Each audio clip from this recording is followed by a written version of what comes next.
Eyo Broski, uyu ni P1 Promoter, iyi ni Truth TV Rwanda. Ndagarutse muri ya top 10 nsanzwe mbagezaho buri munsi. Kora aho hari subscribe tujye tubana gatanu ku kandi. Uyu munsi rero nkuzaniye top 10 y'ibintu wakora uri hano muri Afrika, uri hano mu Rwanda, ukayita utera imbere, ukayita uba umukire.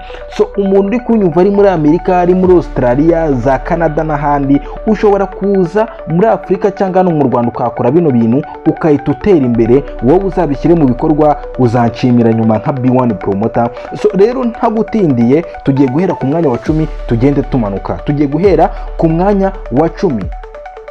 Ku mwanya wa 10 turasanga ubucuruzi bw'ingufu n'amashanyarazi, energy sector. Ahangaha kubaka ibikorwa by'ingufu cyane cyane izituruka ku bidukikije nk'izuba, solar energy cyangwa ingufu z'amazi, hydropower